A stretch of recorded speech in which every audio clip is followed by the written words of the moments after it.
ನಾನಾರು ಕಶ್ಯಪ ಬ್ರಹ್ಮನ ಮಗ, ವಿಧಿಗರ್ಭ ಸಂಜಾತ ಚತುರ್ಮುಖ ಬ್ರಹ್ಮನ ಮೊಮ್ಮಗ. ವೇದಾತ್ತನಿಂದ ವಿಧಿ ಬರಹವನ್ನೇ ಬದಲಾಯಿಸಿ ಮರಣವನ್ನೇ ಮೆಟ್ಟಿ ನಿಂತ ಮಹಾವೀರ. ಆದಿತ್ಯ ಮಕ್ಕಳ ಅಟ್ಟಹಾಸವನ್ನು ಸುಟ್ಟು ಆದಿತ್ಯರ ಅಟ್ಟಹಾಸವನ್ನು ಮಟ್ಟ ಹಾಕಿದ ಸಾಹಸಿ. ಆತಲ ವಿತಲ ಸುತಳ ರಸಾತಳ ಮಹಾತಳ ಪಾತಾಳಗಳನ್ನು ಕಾಲದಡಿಯಲ್ಲಿ ತುಳಿದಿಟ್ಟ ಪರಾಕ್ರಮಶಾಲಿ. ಅಡಿ ಇಟ್ಟರೆ ಬಿರಿಯುವುದು ಭೂಮಿ, ತಲೆ ಎತ್ತರೆ ನಡುಗುವುದು ಬಾನು, ಕೈ ಎತ್ತರೆ ಬರುವುದು ಸೃಷ್ಟಿ.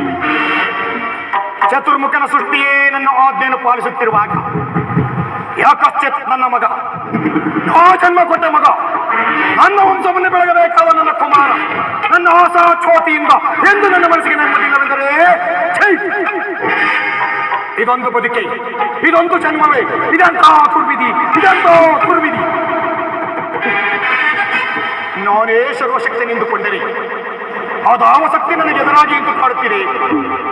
ಅದಾವ ಶಕ್ತಿ ನನ್ನ ಪುತ್ರನನ್ನೇ ಶತ್ರುವನ್ನಾಗಿ ಮಾಡಿದೆ. ಅದಾವ ಶಕ್ತಿ ಅವನಿಗೆ ನನ್ನನ್ನು ಎದುರಿಸುವ ಧೈರ್ಯ ತುಂಬಿದೆ. ಅದಾವ ಶಕ್ತಿ ಅವನನ್ನು ಮುಖಭಂಗ ಮಾಡಿ ತಲೆ ತಗ್ಗಿಸುವಂತೆ ಮಾಡಿದೆ. ಅಪ್ಪನೇ, ಆ ದುಷ್ಟರೇ, ಆ ನನ್ನ ಪರಮ ವೈರ್ಯಾದ ಹರಿಯಾದಕ್ಕೆಲ್ಲ ಕಾರಣ. ಎಲವೆಲವೋ ಹರಿ ವಾಯಾವಿ ನನ್ನ ಮಗನ ಹೃದಯಾಂಕಾರವನ್ನು ಒಕ್ಕು ಅವನ ತಲೆಯನ್ನು ಕೆಡಿಸಿ ಮನಬಂಧತೆ ಆಡಿಸುತ್ತಿವೆ.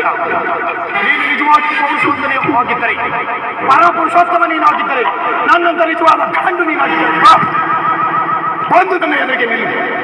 ನಿನ್ನ ಉದರವನ್ನು ಬಗೆದು ಕರುಳುಗಳನ್ನು ಕಿತ್ತು ಬೋಲೆ ಆಗಿ ಬೆಳೆದಿದ್ದರೆ ನಾನು ಹಿರಣ್ಯ ಕಶಿಪುವೇ ಅಲ್ಲ, ನಾನು ಹಿರಣ್ಯ ಕಶಿಪುರಲ್ಲ, ನಾನು ಕಶಿಪುರಲ್ಲ.